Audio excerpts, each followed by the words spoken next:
Welcome to Connecting Communities. I'm your host, Nancy Bacci. With me today is Lieutenant Jim Keenan from the Somerville Fire Department. Thank you for coming on, Jim. It's my pleasure. You know, I always love coming here and talking about fire safety. Excellent. As you had mentioned, this is our 5th anniversary of doing this, so we've provided a lot of really important information to the City of Somerville residents and people who are really concerned about fire safety. Well, that's one of the, you know, it's a passion of mine, and I know you too. Education is one of the best tools for us to fight fires, or prevent them, I should say. And it's much easier to prevent a fire than to fight one after it starts. So education's really important. Nice. Fire Prevention Week, the theme this year is smoke detector in every bedroom. Yep. Hear a beep where you sleep.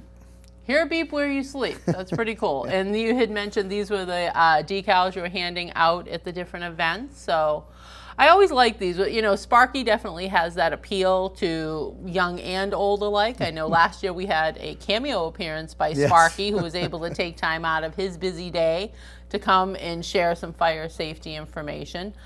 This year you've brought along some smoke detectors. We thought it would be helpful to give an actual demonstration, how to make certain the batteries are inserted correctly, what the smoke detector sounds like, the sort of information you may get from the ones that actually have the voice information. So where would you like to start? Well, I'll start with the simple smoke detector. These are the ones we're talking about putting in every bedroom.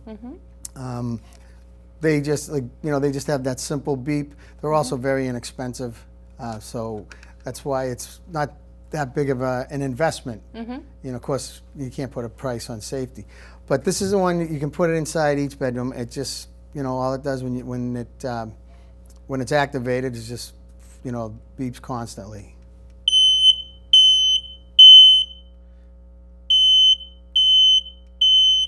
So the other thing that we talk to kids and families about, when you hear that, what do you do? So that's our escape drills in the home. You got to have that plan with everyone in your home. You know, some people have many generations.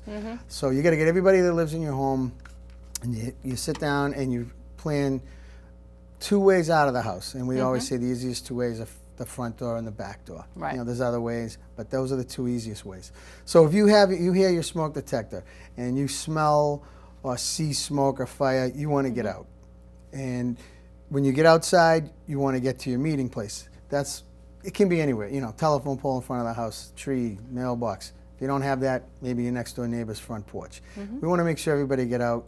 You tell us everybody's out, so that's one thing we don't have to worry about. We'll go right to the fire. If everybody's not there, the first thing we're going to do is look for you. If there's smoke or fire in the building, if it's way up high, walk out briskly, quickly, as fast as you can. If it starts banking down, get down on your knees. If it's really low, get down on your stomach, because the cold, clean air is down near the floor. So you have some time to get out. And this is one of the reasons that smoke detectors are so important. We almost always, when we go to the schools, get one kid who says, well, what if the whole house is on fire? How do I get out?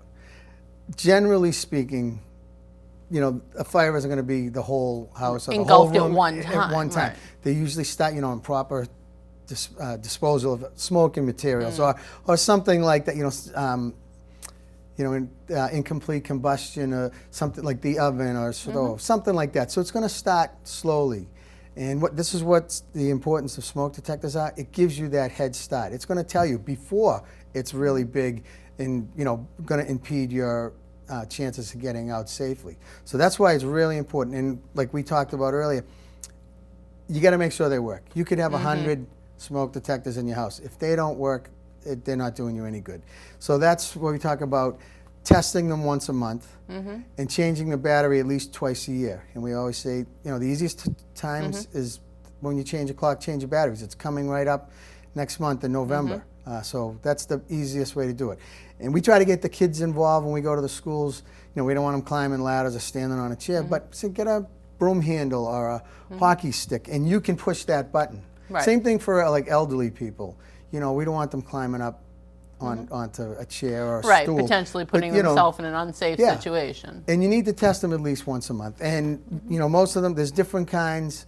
This is a 9-volt battery. This other one I'm going to show you in a minute has AA batteries. But basically, you take it down from the wall, you twist it off, you take it out, put it back in. And you always want to make sure you put a new battery in, you know, new from the package. I have a Ziploc bag full of used batteries at home because, you know, I faithfully change them. And I save them, you know, for something else you can use for them. But don't throw it in the drawer and then you go back 6 months later and put it right back in. You want to make sure it's a new one out of a package. Well, that's what I think, a couple of points as well. Checking the expiration date on the batteries as well, because I feel like that. I'll be out and I'm like, you know what? I need all kinds of batteries. And you buy the packages and you put them in that drawer in the kitchen.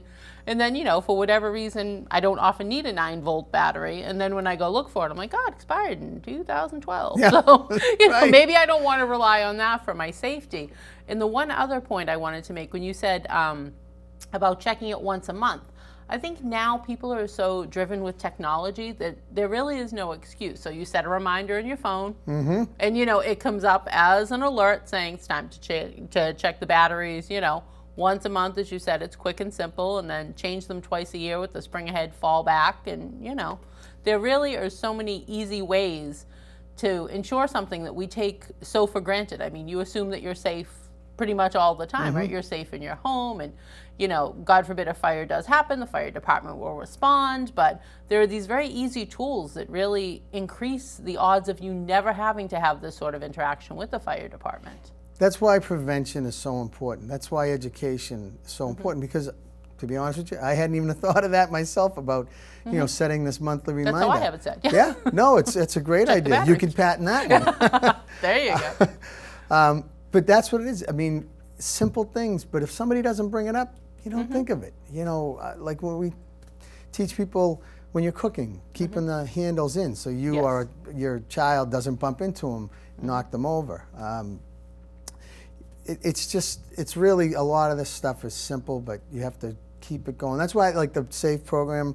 You know, we start in kindergarten and we go all the way through till 3rd grade. So these kids get this 4 years in a row, sometimes more than once a year. Right. And we, you know, every year something more sticks. You know, kids are like sponges anyways. Repetition you know, is so we need it more than they do. Repetition is so important, though, because, you know, you hear something like you said, you have a group of kids and they're in, you know, the classroom or an assembly, and, you know, like you said, you always have the one kid who wants the super over-the-top question. Oh, yeah. And you have the few kids that are really, like, totally focused on what you're saying and are going to bring it home and share that information with everybody they know. And then I would like to, the majority of kids probably fall somewhere in between, where, like, it's interesting, it's a break from class, so they're listening to you, but without reinforcing that information over and over, you know, you don't want a one and done. You know, this is an important thing that has the potential to save your life. So the need to kind of continue that education, and, you know, the age appropriateness of it. What you tell what you tell a 5-year-old is very different from what you tell an 8-year-old. You know, I mean, their understanding of basic concepts. One thing I know you and I have talked about that comes up is the concern over pets, which again is important to reinforce the meeting place, because, you know, as a parent yourself, you know, the only thing that would compel me to go back in would be my children. You know what I mean? Right. And you don't need someone who's waiting 2 houses away and you think that family member is still inside. And I know, as we had said, the pet issue is also a concern for people. Yeah, that very often comes up, especially with children, and even as adults too. I mean, you know, pets are part of the family. I mean, I'm an animal lover. You know, our first concern is human safety.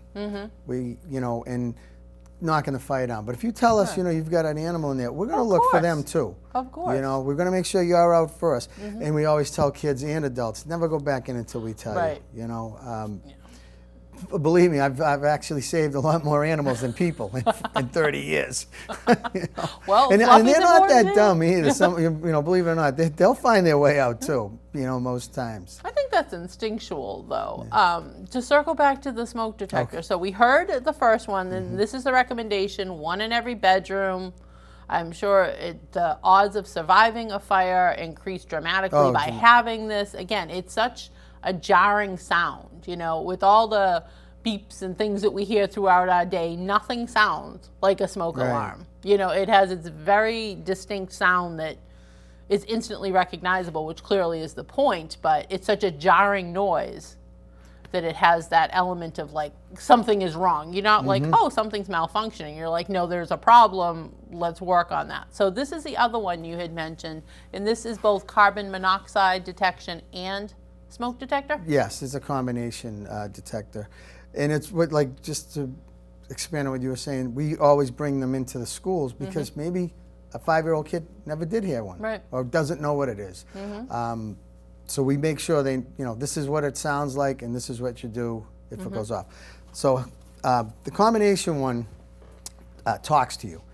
When you first buy these and you put the batteries in, it will ask you. You can program whatever room you want. You can program child's bedroom, guest bedroom, your bedroom, living room, basement. So I programmed this one before I came here for child's bedroom. And I'm going to press the test button. And it tells you, it's the same for smoke, it's the same beeps as that, 4 beeps, and then it's going to talk. Okay. And then for the carbon monoxide, it's a little different. Just so you know, it's different, because when the carbon monoxide one goes off, you look around, there's no smoke here because carbon monoxide is colorless and odorless. You don't know it's there until it's too late. And that's another reason to never disregard these alarms. So this one takes a moment. Okay, I'll be prepared.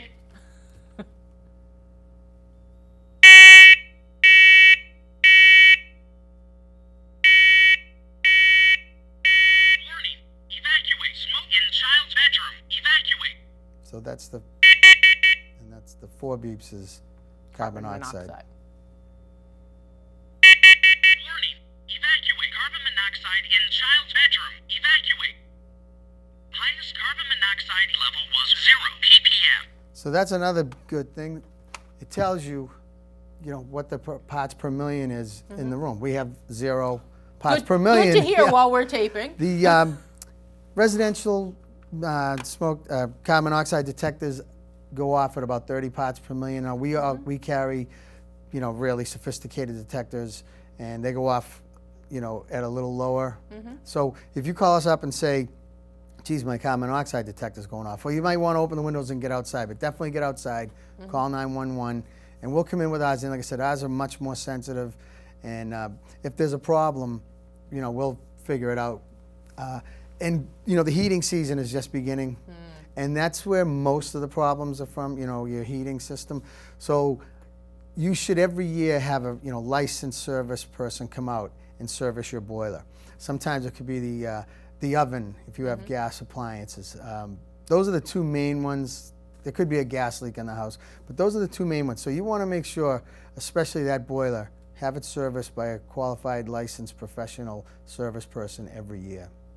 The one other thing, I hate to say the word because I don't want it to ever happen, but if by some chance it snows this year, we do talk about the snow potentially covering up the vents outside of homes, which creates dangerous situations as well. I know there are often instances in the news about that, as well as people, while shoveling out their cars, don't realize that the tailpipe is full of snow as well, and sometimes go in your car to warm up and become overcome. That's a good point. Actually, the way that the carbon monoxide detector law came about in this state was several years ago. They have these newer furnaces that are called direct vent. They don't go into the chimney. Okay. Right? They go right out through the side of your house, sometimes right through the foundation or just above the sill. So it's, maybe no higher than 2 or 3 feet off the ground. And that's what happens. Some of these got blocked by snow. People passed away. And that's how the law came about. So that's a really good point that you bring up. So one, if you have a direct vented boiler, you want to make sure that's clear, especially like that snow we had last year. We still can't really talk about almost last buried year. the chimneys anyways, but really that was a very important thing that we were telling people. If you have direct vent, make sure it's clear. Same thing, like you said, if you're warming up your car, make sure that tailpipe's clear. But make that the first thing you shovel out, that tailpipe, if you're going to warm up the car. But that's how the detector law, the carbon monoxide detector law came about in Massachusetts, because of these direct vent. Yeah, I mean, you hear, the horrific stories, and I feel they often involve children because, you're bringing your child to school or daycare or wherever, you put them in the car to keep them warm while you're doing it, not realizing the potential hazard that's being created. It's just a bad combination of things, the elements and... Yeah, and carbon monoxide can build up in your system. So you might, excuse me, not have this huge leak right away. But if it's leaking and leaking, it builds up. And children obviously are smaller than us, so it takes less to affect them. And that's another good point. Like I said, you might put them in the car to keep them warm while you're cleaning off the windshield, and it might not take that long. You know, Right. It's just like leaving a kid in a car on a hot day. It Right. doesn't take long. Yeah, I mean, I think there are so many safety concerns just in general that we talk about as seeming to be very obvious, you know, things you do and don't do, and we all do them every day because it's just, you know, you're not always as conscious of paying attention to every part of every component of what you do. You know, you're like, I need to go here and get to the store. And, you know, you're not thinking of the 20 steps in between. So I think anytime we can reinforce any safety information is important. And with that in mind, I did want to circle back and talk a little bit more about the importance of an escape plan. So, Like I said, that's one of the big things that we teach kids and adults. Excuse me. And again, you want to get everybody in your home. You know, if the grandparents live there, or uncle and aunt, you know, extended family, whoever lives in that home, we all get together. We sit down at the table. You know, we used to have a contest where the kids, you know, would draw a plan of the house. You know, for the older kids. Right. You know, where's the two ways out. So again, the front door, the back door, and if there is, say you're in your room and the door is closed, before you open that door, if you're hearing the smoke detector, you want to feel the door and the knob. And we tell them do the back of your hand, at least with the door. It's not so much with the doorknob, but because it's more sensitive than the palm of your hand.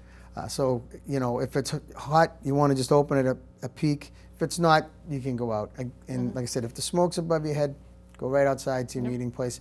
If it's down low, crawl low under the smoke. You know, go to that meeting place. Don't stop for anything. You know, the pet, the doll, the Game Boy. right, your cell phone, yeah. Yeah, exactly. Right, well, you'd people- be surprised what people think are important. I'm certain. We had talked in previous years as well the importance of hosting a drill with your family, you know, activating the smoke detector, seeing how your escape plan works, and I think identifying any potential hazards. You know, we all have them in our house. I mean, I come home and I dump every single thing that I have with me right by my front door. So the shoes come off, the purse goes there, a coat, in my briefcase, everything just is thrown there, and eventually, most of the time, will get put away.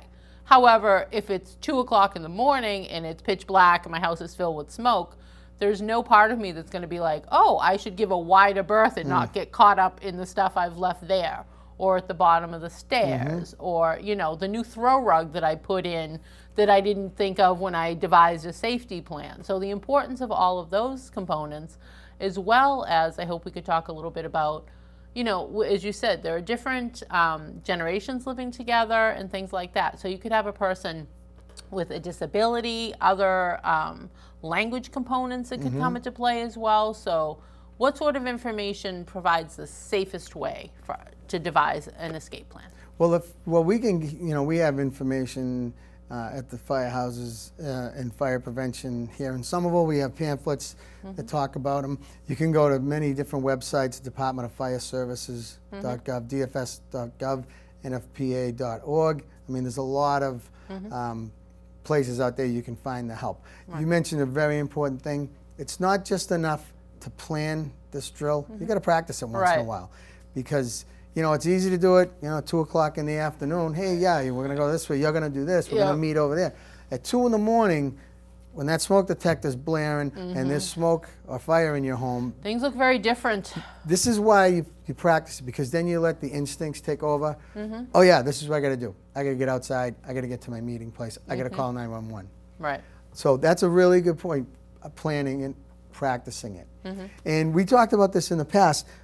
You know, one of the things about having the smoke detector in every bedroom is that half of all fire fatalities happen between the hours of 11 p.m. and 7 a.m. because most people are sleeping. Right. So we talked about practicing it in the dark. Well, you don't have to do it at 2 in the morning. Right. You know, it's going to be next week or a couple of weeks we change the clock. I know. It's going to be dark at 4:30 in the afternoon. You know, you could practice it, you know, at 8 or 9 o'clock at night. It's going to be dark then too. And I would say if you have really young children, you should warn them. All right, we're going to let them fall asleep, but tell them before, tonight's the night. Right. Just so you don't freak Right, them you out don't- too you bad. don't wanna scare But it's them, really a good idea to practice it. Another thing you brought up about different generations are handicaps. Plan to your disability, meaning if you're in a wheelchair, keep your phone next to your bed. Keep a flashlight next to you. We talk about stop, drop, and roll if your clothing Right. catches fire. We show the kids in school how to. We usually have a kid do it, or I'll do it. And you might be elderly or have a disability. You're like, well, I can't get down on the floor and roll around. So Right. have a heavy blanket or a towel, something like that next to you, near you, and you're smothering the fire. That's what you're doing. So you can use that. That's planning around a disability. I mean, I think all of those things are important, and we had talked a little bit before the show about in regards to the smoke detectors, and I know there's information in the pamphlets and at the fire station. So if someone has a hearing impairment or is deaf, these alarms are going off, and the one I have in my home, lights flash and things like that as well, but you want to make certain that there are other precautions taken for someone who needs those extra steps. And in looking through the brochure, I saw that there are options available that include a vibration component, ways that one of the information said, and you had mentioned, there's a device that you can keep in addition to the alarm that causes a vibrating sensation on you within your bed, or, so that you really are alerted to it, because again, safety, you need to get out when these things are happening. There's not a lot of time for consideration. Yeah, that's a good point too, Nancy. You want to, if you have that type of disability, you're going to need a special device like that. They're out there. I'm sure there's help for them, financially, because stuff isn't free. Right. These combination detectors cost like $60. These ones are cheap, Right. so buy them. These are expensive, and you still need one on every floor, including the basement and attic. And last year we had that program, the grant, where we gave over 400 homes with seniors in them these detectors and installed them. Right. That was a great opportunity. And gave them, a talk about fire prevention and fall prevention. So, yeah, if you have that kind of a disability, they do have the flashing light ones, but I think, like you said, these motion detector type ones are really good too. Right. And I think I can't really say for sure, but I would think if you had a disability like that, you're probably more of aware, like why is, even if you're asleep, like why is that light flashing? Right. Whereas we were talking about, Right. We don't would even disregard just it, roll yeah. over, put the Right. blanket over our head. Definitely. But that's part of planning, for your disability.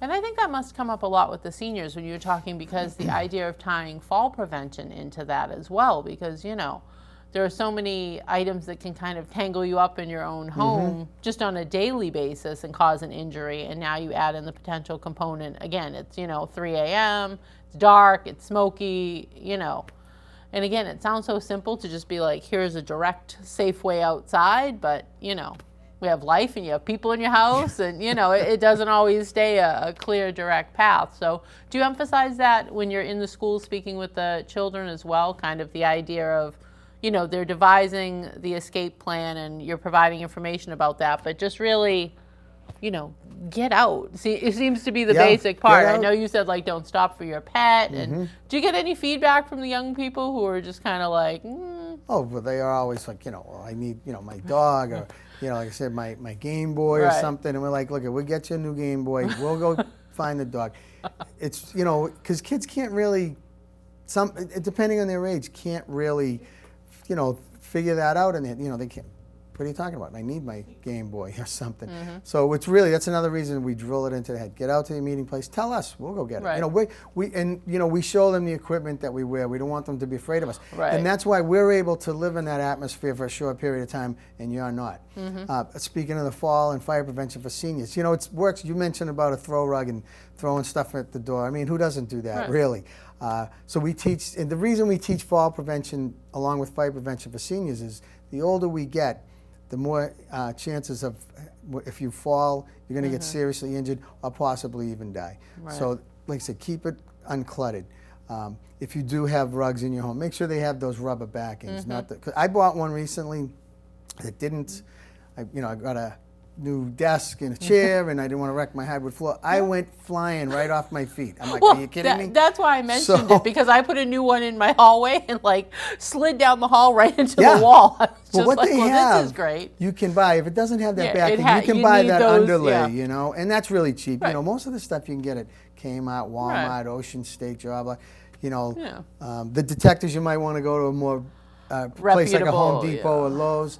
But you know, it's like you said, a lot of this stuff, it's common sense. But until it happens to us or someone points it out, you know, you don't think of it. One of the other things about fire prevention, we teach it to seniors, but it works for you and I. Of Getting course. cold out, you want to make tea in the morning, right? So you go to put the kettle on, and you've got a bathrobe that's hanging down to here that might touch the flame of the element. Right. So you know, either wear a tight-fitting, you know, sleeve, a short sleeve, excuse me, or if you have that floppy one like my mother, sorry mom, put elastics on it. Yep. You know. You know, a lot of these points, as we had mentioned, you know, seem so straightforward, but as I saw on a bumper sticker the other day, common sense isn't always common. Exactly. So, you know, it was an interesting car to behind. They had some other bumper stickers that were interesting, but that one stuck out as usual. You know, you provide great information every year, Jim. It's always really great to have you on. And we encourage people to go by the fire station and, you know, check in with the firefighters. And I know you guys like the interaction with the Sure. community. So thank you so much for taking the time. It's absolutely my pleasure, Nancy. Thank you. Excellent. As always, I'd like to thank the production crew, Joe Constantine, Steve DiCarlo, and Kelsey Cote. Thank you. We'll see you next month.